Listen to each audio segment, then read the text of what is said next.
Muy buenas tardes, espero que hayáis disfrutado de la visita en la que algunos que nos habéis acompañado esta mañana habéis podido ver parte de nuestro patrimonio cofrade expuesto en el Museo de Semana Santa y también de nuestro patrimonio histórico-artístico en el recorrido breve que se ha hecho por las iglesias de nuestra localidad. Retomamos ahora las ponencias. La dimensión jurídica y social de las cofradías en el siglo XXI será el tema que nos ocupe durante la próxima hora y quién mejor que Paloma Saborido para explicárnoslo. De sobra es conocida en el mundo cofrade malagueño por su compromiso con la Semana Santa, no solo de la capital, sino de toda la provincia. Y evidentemente también aquí en Vélez Málaga, donde precisamente hace poco tuvimos la suerte de contar con su presencia para saltar la Navidad. Así que mi función esta tarde, más que la de presentarla, será la de darle la bienvenida y agradecerle en nombre de la Agrupación de Cofradías de Semana Santa de Vélez Málaga que haya querido formar parte de estas jornadas, ya que no solo es reconocida como ponente, sino que ha dirigido más de una treintena de congresos y jornadas científicas, así que esperamos que no nos pongan mala nota. El hombre tiene necesidad de conocimiento, tiene necesidad de verdad, porque sin ella no puede subsistir, no va adelante. La fe sin verdad nos salva, no da seguridad a nuestros pasos, decía el Papa Francisco en su primera encíclica. Y otra cosa no, pero sobre la dimensión jurídica de las cofradías tiene conocimiento más que de sobra. Doctora en Derecho Civil, con la máxima calificación en su tesis de licenciatura, recibió el premio extraordinario de doctorado, así como el primer premio de investigación, y tiene 3 sexenios de investigación concedidos. Profesora en la UMA de Málaga, es responsable de la promoción académica del Mundo Cofrade, dirigiendo diferentes cursos de verano en la Fundación General de la UMA sobre la Semana Santa. A partir del curso 2016-17 fue responsable de la dirección del curso universitario de formación jurídica en gestión de cofradías, siendo el primer curso en España que oferta una universidad pública con 6 créditos FTS, European Credit Transfer System, seguidos de 3 ediciones más. En su faceta personal, cofrade, es hermana de la Cofradía de la Pollinica de Málaga desde su nacimiento, ocupando diferentes puestos de responsabilidad tanto en la Junta de Gobierno de su hermandad como en la procesión del Domingo de Ramos, siendo actualmente camarera de la Virgen del Amparo de la Cofradía de la Pollinica de Málaga, así que, como pollinica, espero que nos acompañes en el Congreso Andaluz Pollinico, del que el próximo 28 de enero volveremos a ser anfitriones aquí en Vélez Málaga. Hija de cofrades, fue pregonera de la Semana Santa de Málaga en el año 2019, siendo la primera vez que padre e hija coinciden en este encargo. En nombrar el resto de sus pregones y presentaciones tardaría casi más que en el propio desarrollo de la ponencia. Así que le cedo ya la palabra y tomo nota para no perder detalles de todo lo que nos tiene que contar Paloma Saborido. Muchas gracias.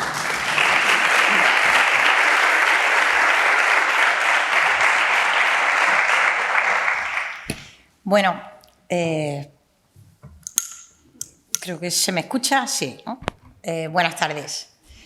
Bueno, lo primero, quiero dar las gracias al presidente de la agrupación de cofradías, quiero dar las gracias a la vicepresidenta.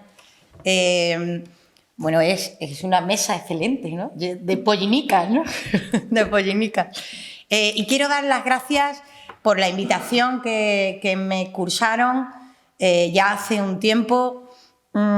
Primero, por darme la oportunidad de estar en Vélez Málaga otra vez, de estar en esta tierra que yo debo reconoceros, siempre lo hago, ¿no? Mi amigo Aitor me dirá, que está por ahí, me dirá, mira que eres repetida, Paloma, pero es que me considero una enamorada ferviente de su tierra, ¿no? De vuestra tierra, si me permitís que nos tuteemos.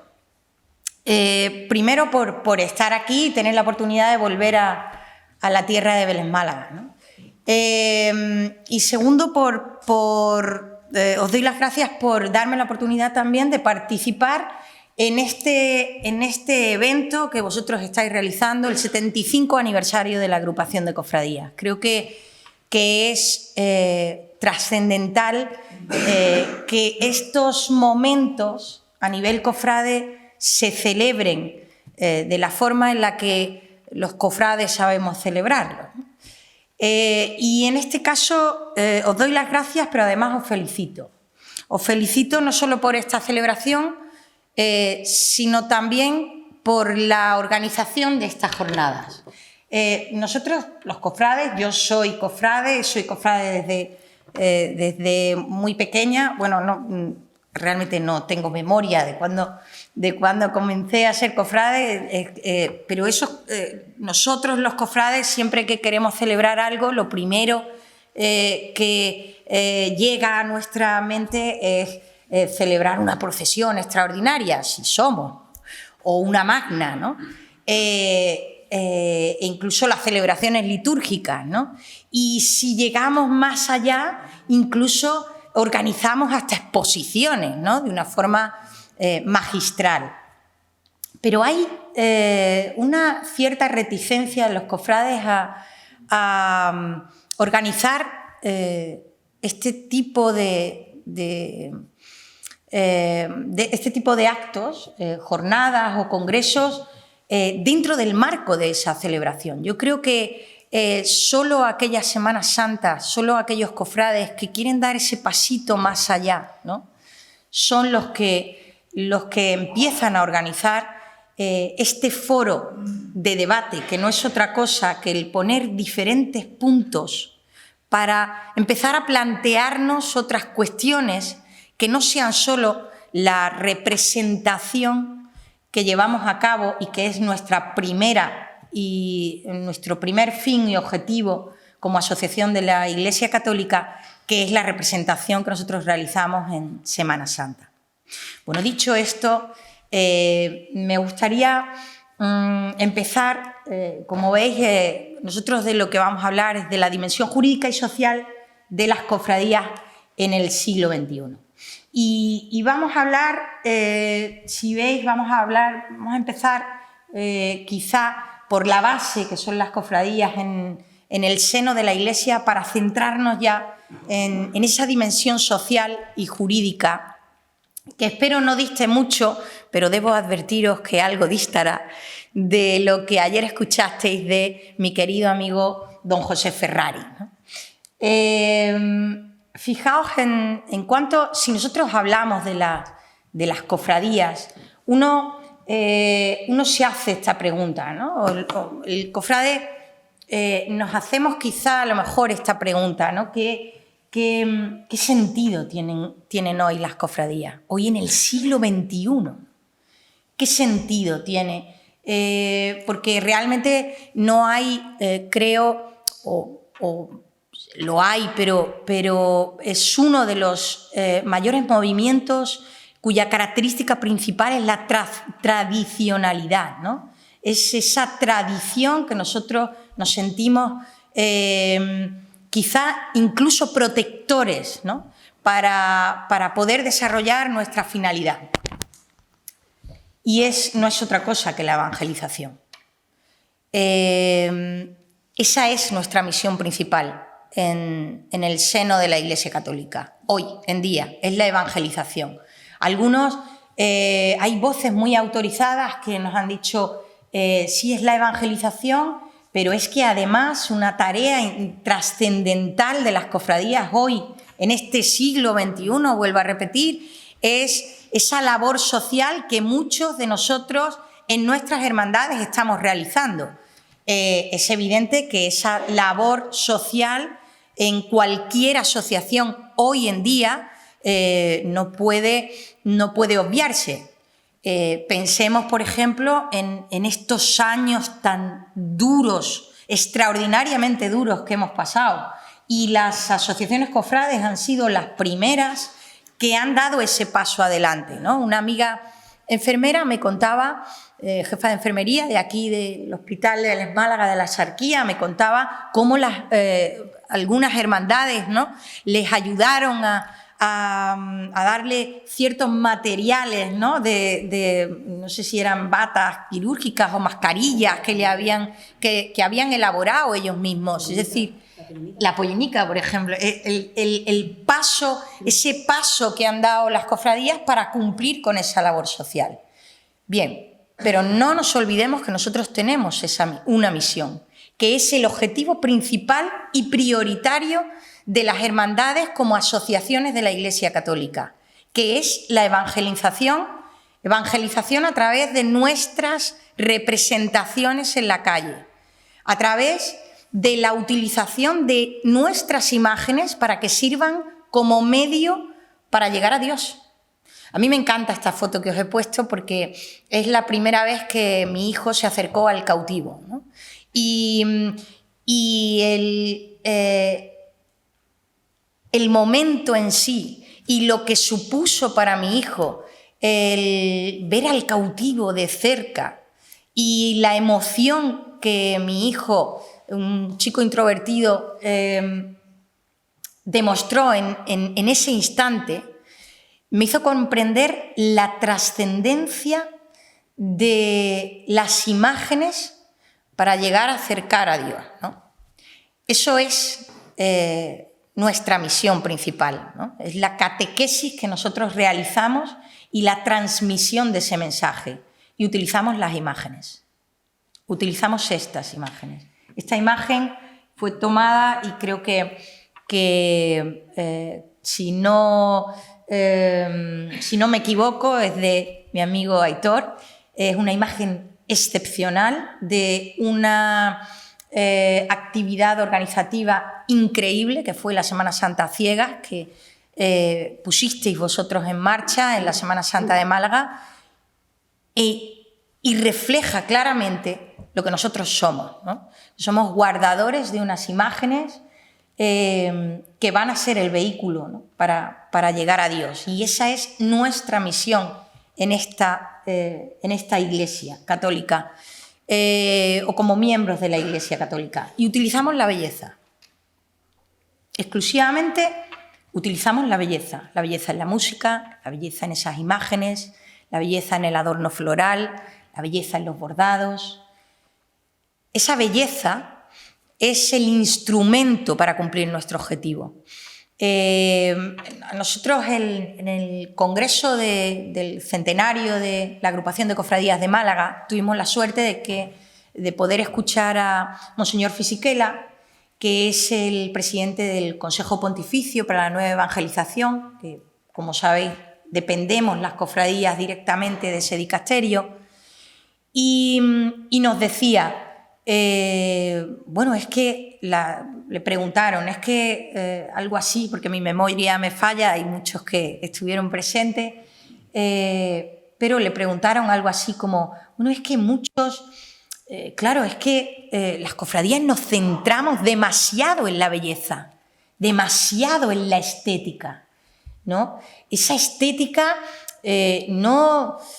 muchas veces no conseguimos llegar a Dios, ¿no? con esa estética. Y nos dijo exactamente, ¿qué mejor camino para llegar a Dios que la belleza? Qué afortunados sois los cofrades. Y es claro, ¿no? Es decir, nosotros utilizamos la belleza para poder llegar a esa comunión con Dios, ¿no? Utilizamos esa belleza, pero esa belleza evidentemente es el medio para conseguir ese fin y ese objetivo último y esa finalidad que es la catequesis o la traslación de ese mensaje, ¿no? Del mensaje de Cristo. Esta es la finalidad y esta es la base, y yo parto de ahí.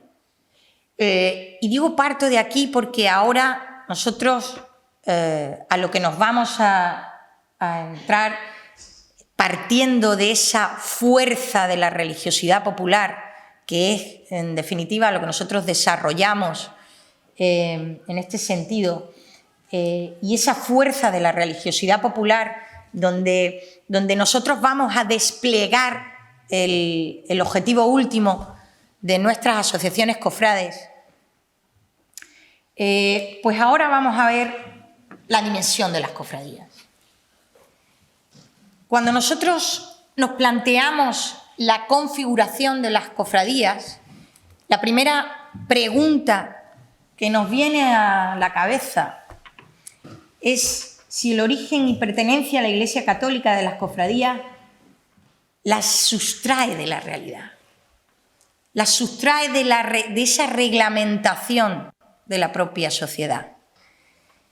Si esa pertenencia de las cofradías a la Iglesia Católica hace que no podamos aplicarle las reglas de juego de la comunidad.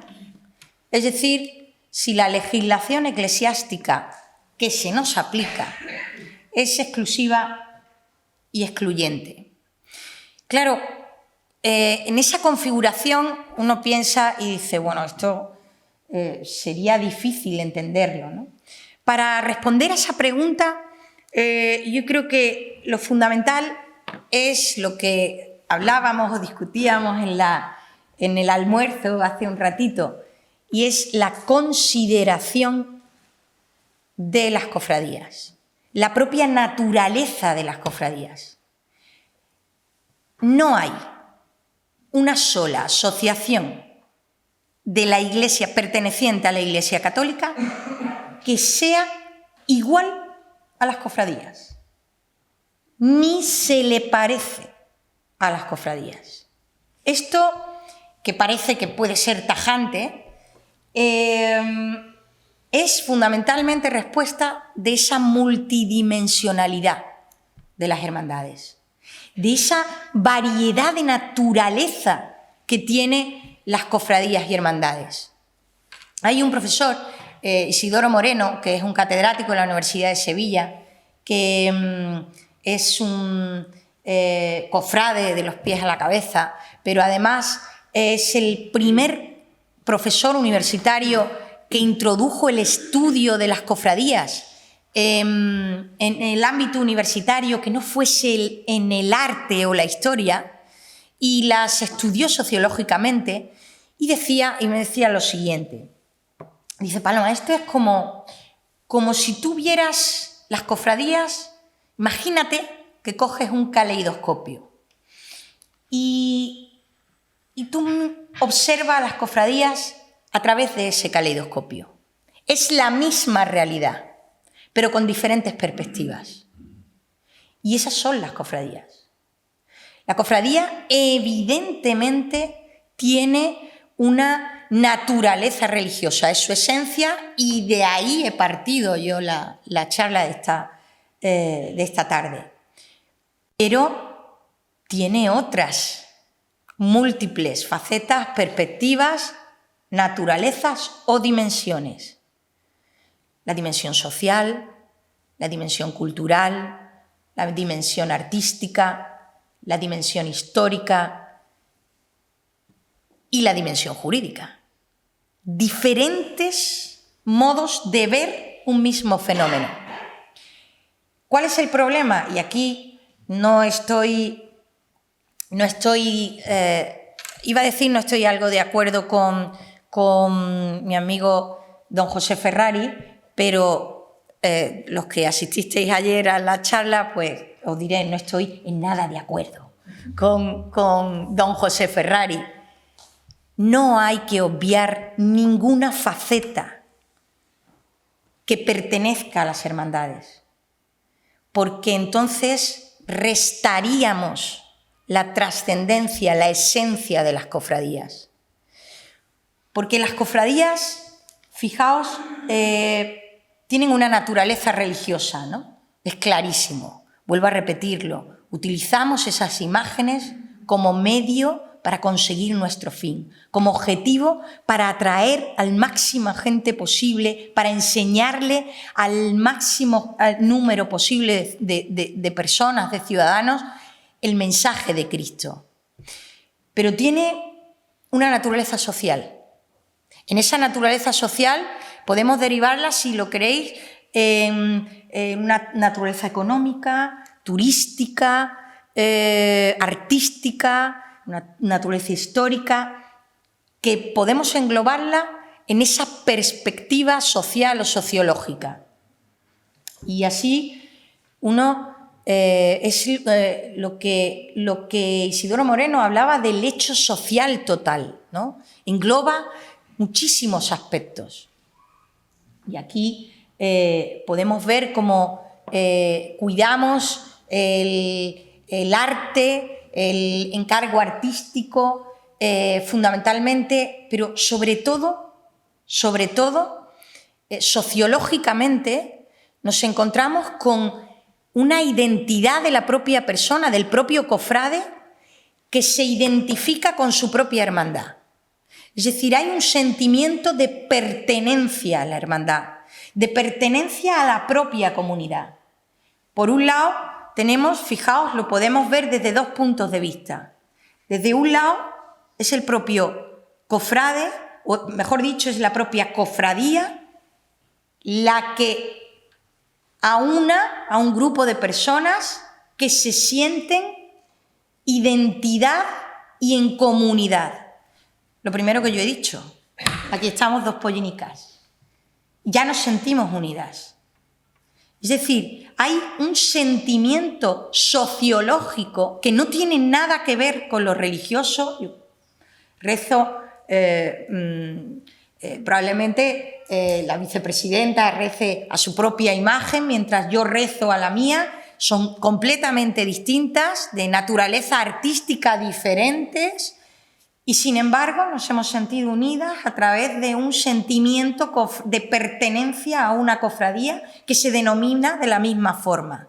Fijaos que no tiene nada que ver con la religión. Sociológicamente es trascendental para poder llegar a esa comunidad. Pero es más, la sociedad hace suya la Semana Santa. Y hace suya la Semana Santa porque las cofradías ocupan el espacio público. Vosotros habéis ocupado ese espacio público con una serie de sillas en el recorrido de una extraordinaria magna que ha tenido lugar hace relativamente poco tiempo. Pero Semana Santa tras Semana Santa, por ejemplo, en mi ciudad, en Málaga, ocupamos ese espacio público.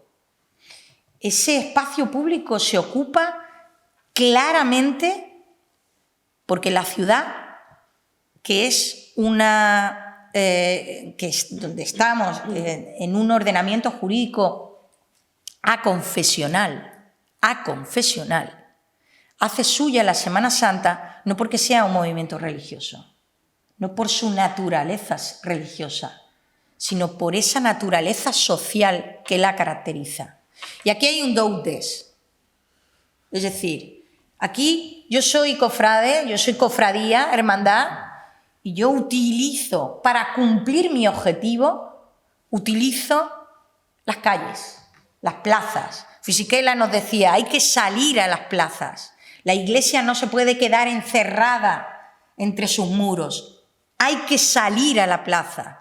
No hay una asociación de la Iglesia Católica que mejor preparada esté que las cofradías para cumplir ese objetivo que el Papa Francisco ya ha establecido en bastantes de sus intervenciones. Y se ocupa ese espacio público, dous des. Esa naturaleza social, además, hay una perspectiva económica importantísima, una perspectiva turística importantísima. Y de eso se nutre la propia sociedad, por eso hace suya. Fijaos que en este sentido es importante el hecho sociológico, mejor dicho, el hecho de la ocupación del espacio público, porque cuando ahora vamos a hablar de la perspectiva jurídica, uno se plantea y dice, bueno, yo tengo mis reglas, mis propias reglas.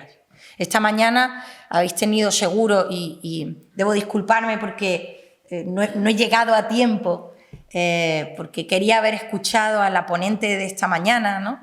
Diciendo que es hermana mayor de una cofradía exclusivamente de mujeres, ¿no? Es la primera vez que yo que conozco este caso.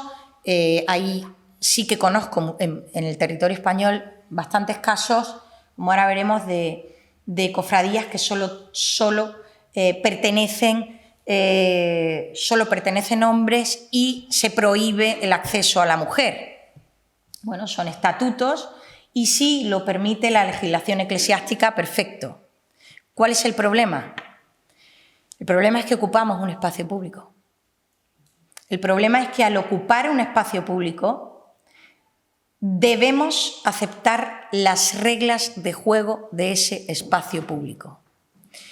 Y esas reglas de juego, en algunas ocasiones, no coinciden con algunos estatutos de nuestra hermandad. Evidentemente, estoy hablando del principio de igualdad y el derecho de no discriminación por razón de sexo, ¿no? Pero bueno, ahora lo veremos. Y ya nos encontramos con la naturaleza jurídica.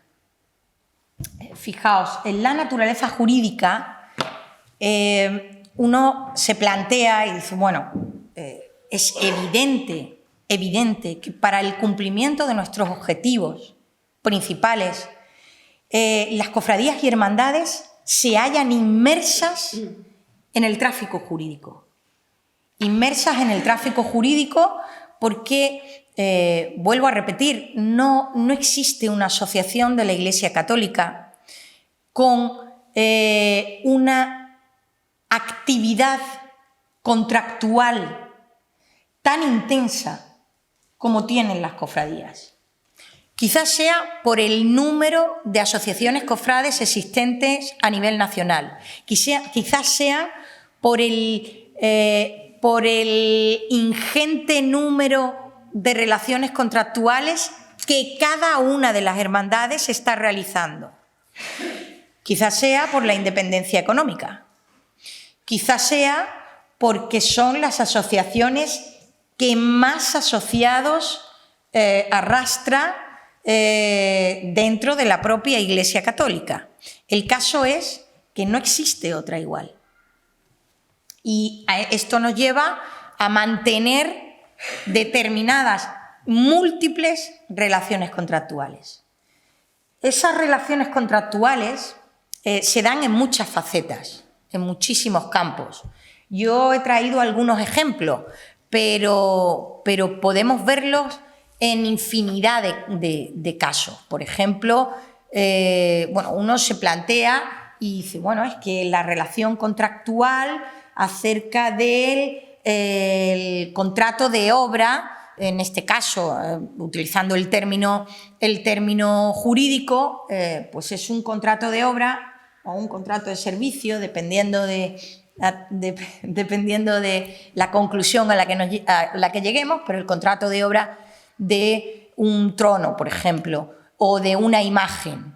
Pero es que tenemos aquí, ¿no?, el contrato de obra de una casa hermandad, el contrato de obra, por ejemplo, de un trono, pero el contrato de diseño de ese trono, el contrato con las bandas de música. Es decir, aquí hay una serie de relaciones contractuales que lo que hacen es estar inmerso en esa aplicación de la legislación.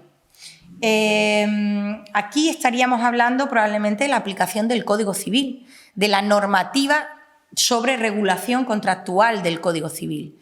Pero hablaríamos, por ejemplo, de las donaciones, hablaríamos, por ejemplo, de la aplicación incluso de la usucapión, ¿no? Hay muchísimas sentencias en las que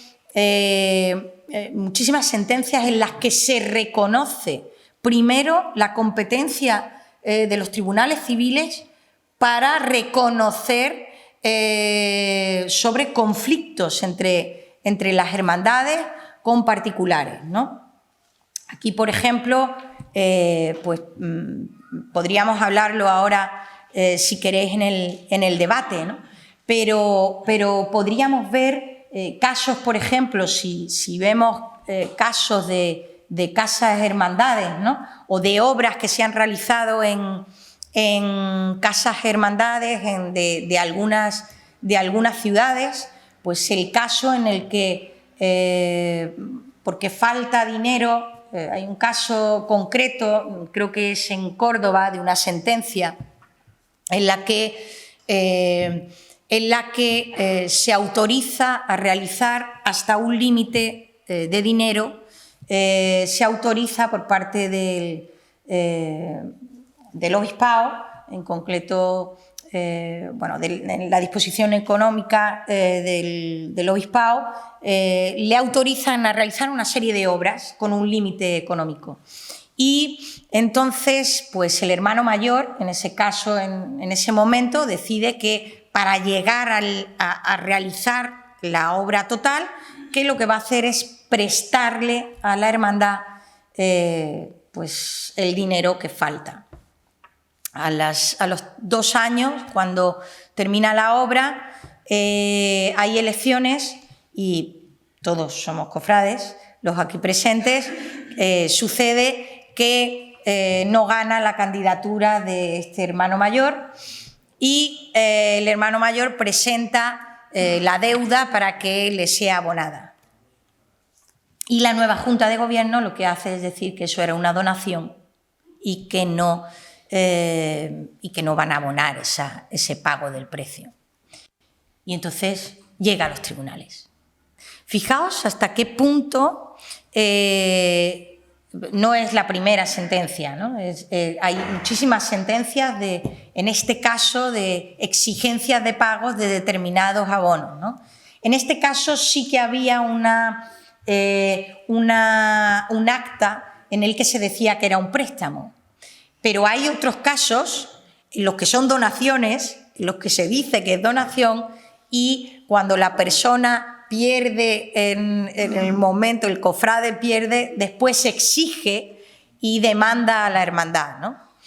Hay casos bastante interesantes sobre los contratos con las bandas de música.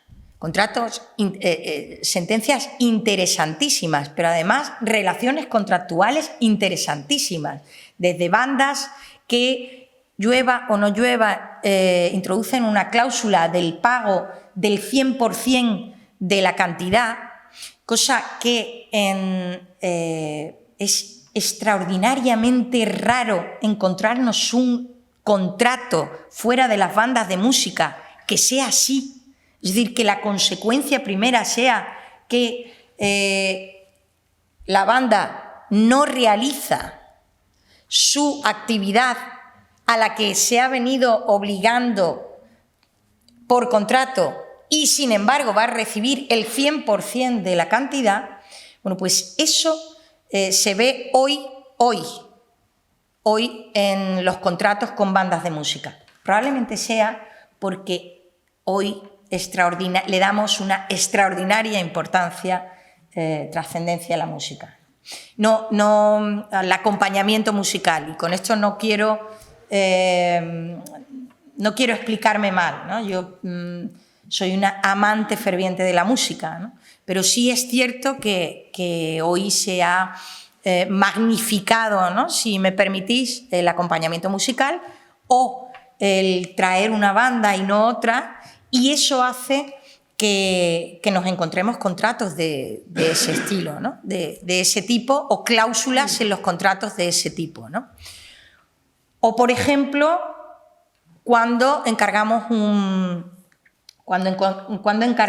trono, ¿no? Cuando encargamos un trono es muy interesante porque hay sentencias de todo tipo. Cuando encargamos un trono, hay veces que encargamos a un diseñador y contratamos con un diseñador el diseño y después ese diseño va y elaboramos o celebramos otro contrato con el tallista, ¿no? En ese paso entre el diseño y el tallista nos encontramos con que hemos podido cambiar o modificar ese diseño, ¿no? Y hay un incumplimiento de contrato. Hay un incumplimiento de contrato porque podemos realizar, evidentemente, el trono que a nosotros nos dé la gana, ¿no? Podemos celebrar el contrato, eso lo establece el 1255 del Código Civil, que no dice otra cosa que ustedes pueden celebrar lo que les dé la gana, cuando les dé la gana y como les dé la gana, siempre que cumplan el límite de la ley, la buena fe, los usos y la buena fe. Pero claro, yo puedo contratar lo que me dé la gana. Lo que no puedo es infringir el derecho de autor que tiene, me estoy metiendo en la ley de propiedad intelectual, el derecho de autor que tiene el diseñador. Luego, si yo tengo un diseño, elaboro ese diseño. Y a no ser que yo tenga la autorización del diseñador, no puedo modificar ni una sola voluta que ha establecido él en su diseño, ¿no? Y en muchas ocasiones, yo no voy a poner de ejemplo más que mi propia cofradía, en muchas ocasiones se modifica el diseño sin consentimiento, ¿no? Bien, fijaos que dónde estamos, ¿no? Fijaos el panorama de relación contractual, y esto sin entrar al detalle, sin entrar al detalle en un tema interesantísimo que a mí me encanta, me apasiona, como son los contratos con los restauradores. Eso es un tema apasionante en los últimos años, ¿no?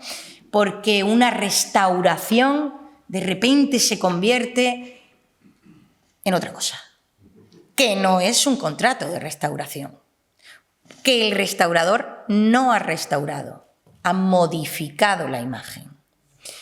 Claro, y eso es un problema, porque nos puede pasar como en un pueblo que no voy a nombrar, de Andalucía, en el que la Junta de Gobierno de esa hermandad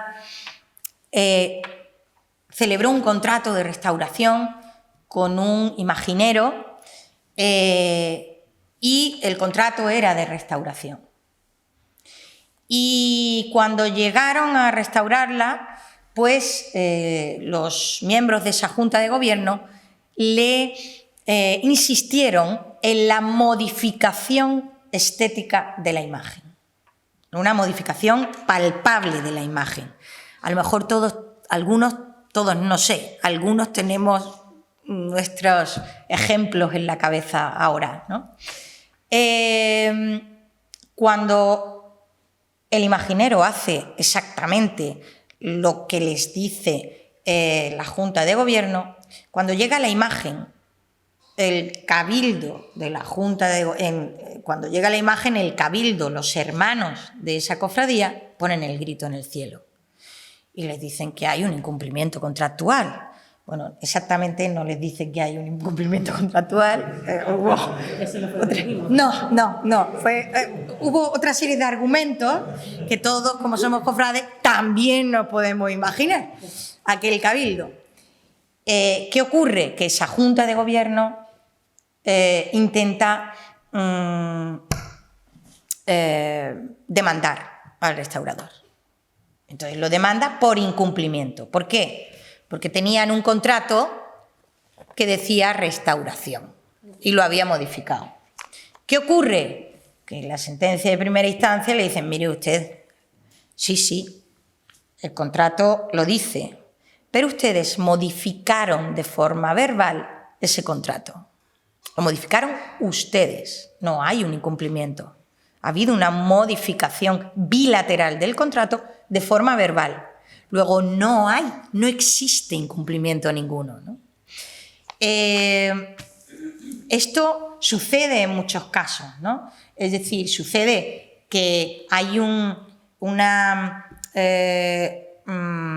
extralimitación, puede ser del imaginero, y esa mera restauración da lugar a una modificación de imagen, o que no hay esa extralimitación, sino que hay un cumplimiento de determinadas instrucciones. Hay casos muy interesantes también, ¿no? Me acuerdo de las bandas, que si ahora queréis, hay un caso interesantísimo de una banda de música de las Tres Caídas de Granada, interesantísimo, de las Tres Caídas de Granada, y creo recordar que era la Hermandad de las Aguas, me parece, no me acuerdo bien, pero vamos, lo podéis buscar en Google, la Hermandad de las Aguas creo que llevaba detrás las tres caídas de Triana. Y entonces recibe una oferta. Recibe una oferta de las 3 caídas de Granada. Y les dicen que le van a pagar 150.000 euros. 150.000 euros. No estoy exagerando. Creo, o es 150.000 euros o son 200.000 euros. 150.000 euros si van detrás de la imagen del Cristo. Y la hermandad dice que sí. Bueno, la hermandad no. En la Junta de Gobierno, la permanente se reúne y ellos deciden que sí, que entran, que claro, fueron las 3 caídas de Triana y que vengan. ¿Por qué? Porque tienen un proyecto de obra social y, por otro lado, necesitan recuperar el patrimonio, renovar el patrimonio, y dicen que sí. Y empiezan a elaborar el contrato. Cobran una parte como inicio. Pues pasa exactamente lo mismo que en la anterior del imaginero. Llegan al cabildo y ¿qué pasa en el cabildo? Que los hermanos se llevan las manos a la cabeza y dicen ni 150.000 ni 1.150.000. Llevamos a las 3 caídas de Triana detrás del paso. A venir las 3 caídas de Granada. De eso nada. ¿Qué ocurre? Que llega la permanente y les dice, oiga, miren, que donde dije digo, que digo Diego, que aquí nada, que tome usted el dinero, pero que no podemos aceptarlo.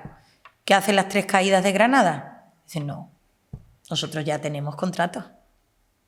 Incumplimiento contractual. Usted me lleva a Sevilla y si no los demando. Y hubo demanda. O sea, fijaos hasta qué punto estamos inmersos o es trascendente la dimensión jurídica, contractual de las cofradías, ¿no? Pero además en esa relación también podemos ver las relaciones o la responsabilidad extracontractual, ¿no? Y muy brevemente, para no cansaros, fijaos que nosotros en muchas ocasiones podemos producir un daño, ¿no? El 1901 del Código Civil nos dice el que cause un daño a otro está obligado a reparar ese daño, ¿no?, causado. Ahí hay una obligación de reparar un daño aunque no exista una relación contractual. En cualquiera, sea persona física o persona jurídica, también nos incluimos, ¿no? En ese caso, nosotros tenemos una serie de riesgos, ¿no? Este año, por ejemplo, en una de las procesiones numerosas e infinitas, procesiones extraordinarias, de las infinitas procesiones extraordinarias que hemos salido del COVID, parece que aquello no había calle para nosotros, digo en Málaga, pues una de ellas, que no me acuerdo bien, cayó un arbotante.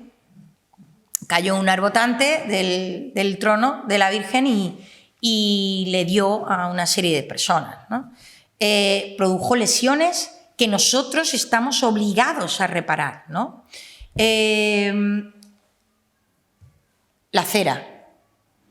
Hay múltiples sentencias sobre la cera, numerosas sentencias sobre la cera, porque hay hay varias en Almería, hay en Sevilla, por supuesto en Málaga, se encuentran en numerosas ciudades el problema de la cera, porque aquí hay el problema de que a posteriori se produce un daño. Hay normalmente la caída de los motoristas, normalmente. Esa caída de los motoristas, el motorista, esa persona cuando cae, cuando se produce un daño, ¿a quién demanda? Por la acera, pues demanda al ayuntamiento, a la empresa de limpieza y a la hermandad.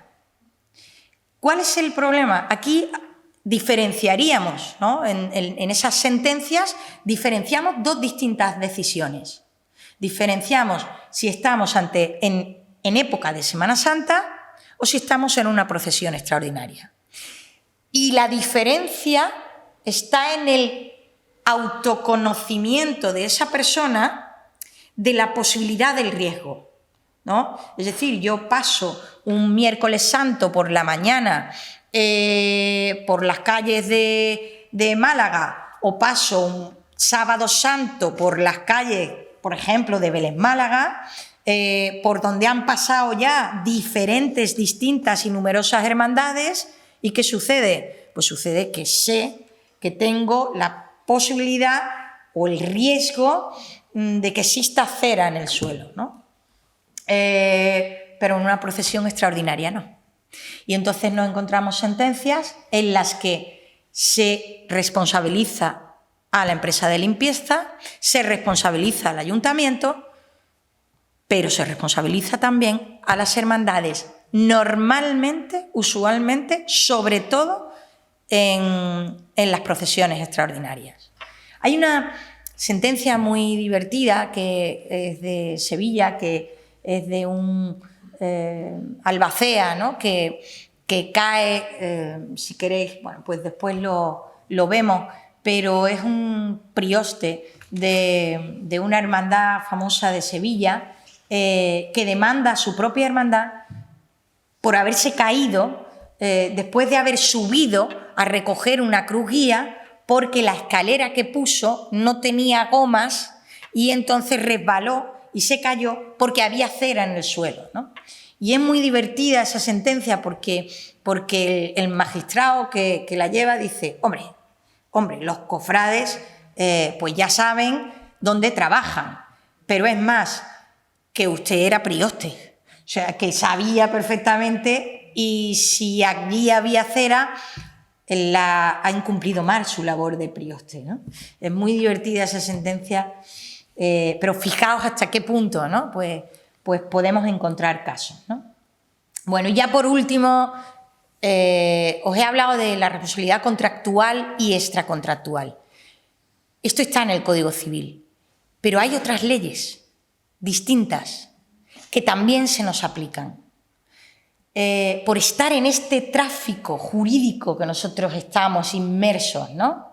Continuamente, constantemente actuando, ¿no? Podemos hablar de la legislación, de la ley de asociaciones, que ya el Tribunal Supremo ha dicho que se nos aplica. Oiga, cuidado con el orden del día. Vamos a aplicar bien la ley de asociaciones. La ley del derecho al honor. Bueno, mejor antes, la ley de propiedad intelectual que hemos visto antes, ¿no? El derecho de autor. Oiga, cuidado con el derecho de autor. Mire usted, yo soy escultor, ustedes me han encargado, en un contrato, ustedes me han encargado el Cristo, la imagen del Cristo con el trono, ¿no? En conjunto. Yo lo he ideado en conjunto y se lo he hecho en conjunto. Y lo he ideado para un trono con varales. Y esa hermandad decide, en Castilla creo que era, decide a los 3 años cambiar portadores por costaleros. Y lo cambia. Y llega el autor y dice, oiga, mire, derecho de autor, usted está cambiando mi obra.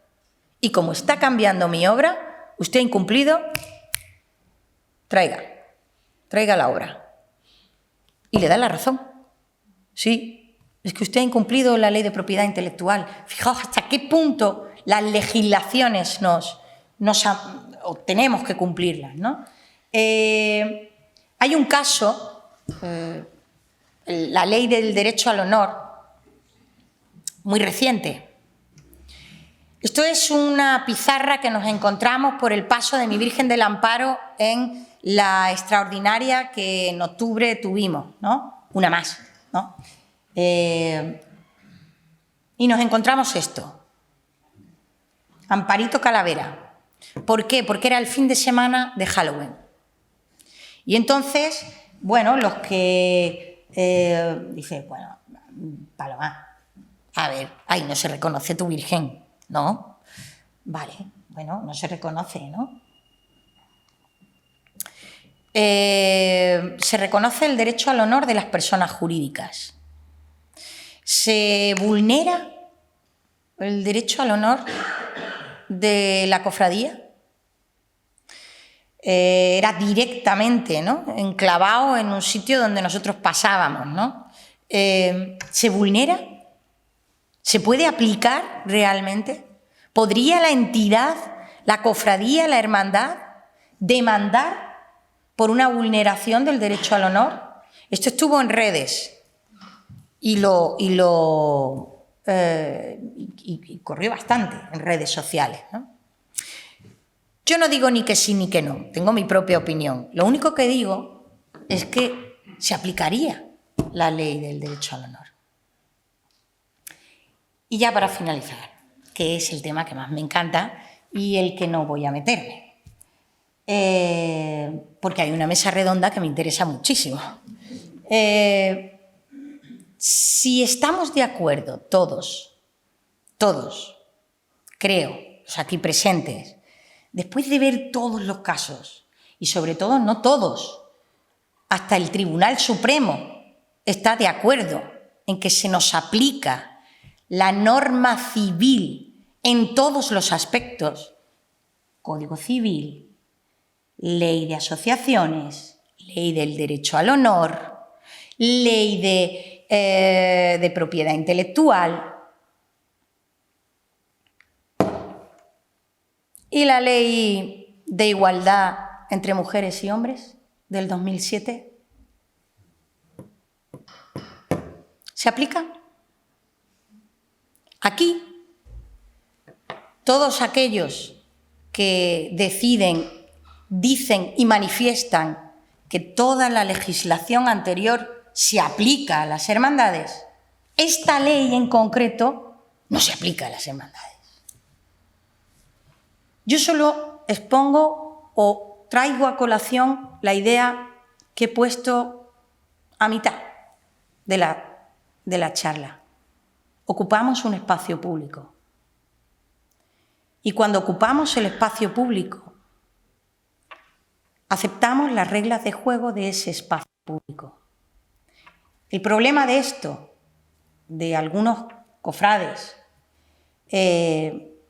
que rechazan la intervención de las mujeres de cualquier forma en las cofradías, creo que no ven que la ley del 2007, que exige en todos los ámbitos la igualdad entre la mujer y el hombre, impone a las administraciones públicas a actuar cuando hay desigualdad, actuar cuando hay actitudes o conductas que son discriminatorias por razón de sexo. Y podemos tener un problema, porque puede llegar el día en que una administración pública diga, aquí no, porque usted está discriminando por razón de sexo, porque usted no está diciendo no puede salir, no puede sacar un trono porque mi cualidad física no lo permite. No puede sacar un trono o no puede ser hermana porque usted es mujer. No puede ser acólito porque usted es mujer. Eso es una discriminación directa que está prohibida por el ordenamiento. Pero cuidado. Las discriminaciones indirectas también están prohibidas por el ordenamiento. Es decir, solo pueden sacar los tronos los que lleguen a una determinada medida. Y esa medida, esa talla, es la talla media que se toma con referencia al hombre y no a la mujer. ¿Y eso qué significa? Que indirectamente estoy impidiendo que la mujer pueda sacar un trono. Bien, yo con esto que dejo, y sé que es polémico en algunos campos, estoy convencida que en Vélez Málaga no, con esto lo único que quiero es poner de manifiesto que por razón de sexo, no se puede impedir ni jurídica ni lógicamente en nuestras cofradías la intervención de ningún cofrade, de ninguno. Primero, porque jurídicamente no se nos posibilita. Segundo, porque de forma racional impedir que se participe o utilizar que bajo el velo de la tradición se escondan conductas discriminatorias, lo que hace es perjudicar a nuestras propias Semanas Santas, al movimiento cofrade, a su actualización en el siglo XXI. Es cierto que hay una sentencia nueva que, si ahora queréis, pues podemos hablar de ella, sobre una hermandad de La Laguna, ¿no? Y en esa sentencia, que no es jurisprudencia, se dice que las mujeres en esa hermandad, se dice en el artículo 1 del estatuto, que solo los varones pueden participar de ella, ¿no? Y se dice, bueno, pues las mujeres que demandan y llegan al Tribunal Supremo, dicen, bueno, no pasa nada, que funden otra cofradía, que vayan a otra, ¿no? Eso es como decirle, imaginaos, aquí no, ¿no? Aquí no. Imaginaos tengo que ir con mis amigos de Almojía dentro de muy poco tiempo, pues imaginaos que a los verdes les dicen, las mujeres no pueden entrar.